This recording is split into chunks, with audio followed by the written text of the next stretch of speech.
decision to sue. Do you still support it? I know some of your colleagues. Yeah, I want to expand it. I think we need, apparently, this former Speaker of the House, another House member, and there are about 12 groups that we found that were targeted by Jack Frost. Arctic Frost.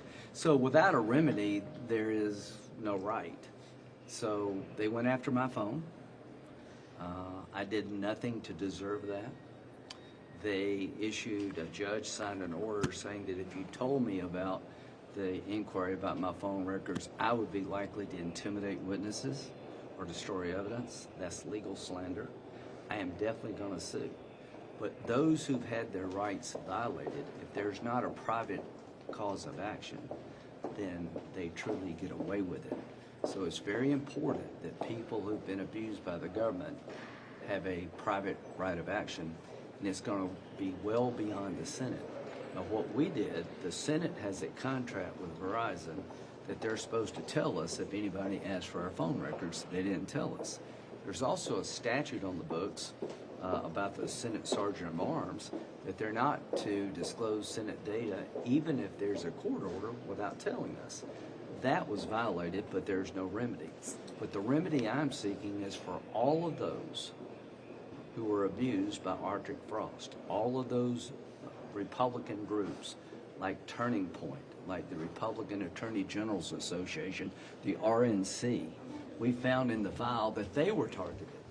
We've had at least one staff member in the Senate that I know of.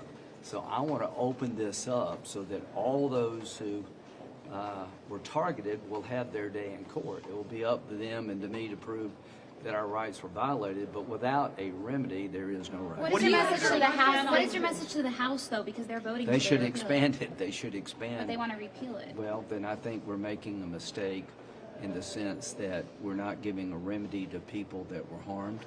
And I would encourage Senator, what do you know about this latest Ukraine peace plan? In this I don't know anything about it, but I'll say this.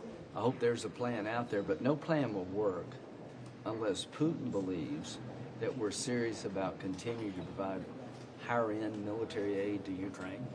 And the bill that we've been working on for a year and a half that President Trump has now green-lighted has to pass, because if we don't have that holding over its head, Putin said, I don't think you'll ever get peace.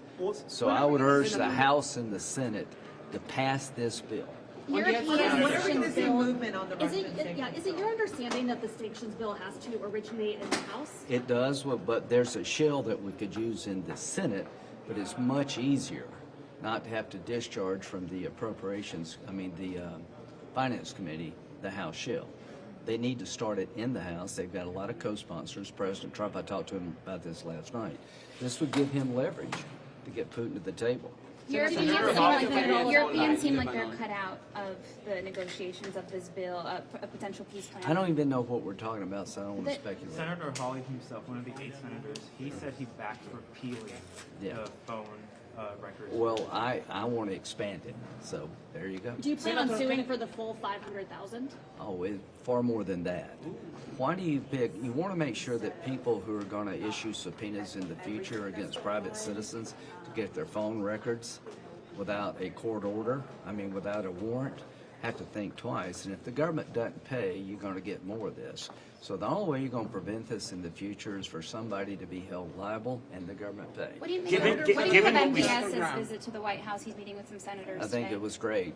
When I was helping President Biden try to get a normalization deal, not one Democratic senator brought up Khashoggi. It's a bad chapter in the history of Saudi Arabia. But I find it odd that all of a sudden President Trump is doing something bad but talking to MBS when I, at the direction of President Biden, Blinken, and Jake Sullivan, went to Saudi Arabia 7 or 8 times to visit him, as well as go to Israel to try to land this deal on President Biden's watch. I find it a bit odd that all of a sudden that exercise should not continue. I find it, quite frankly, just the hate for Trump seems to have no bounds. It would be good for the world if we could get normalization in Saudi Arabia. So are you meeting with MBS today? In Lebanon? I'll talk to you about the Hezbollah, the Lebanese armed forces chief was supposed to come on Tuesday, and it was I canceled, find his statements about calling Israel the enemy and a facade of disarming Hezbollah to be unnerving. They need to change. It's not a good investment. If the Lebanese army considers Israel the enemy and refuses to really actively try to disarm Hezbollah, there's not much of a future in terms of peace between Israel and the region, including Lebanon, and I wouldn't consider Lebanon a very good investment if this continues.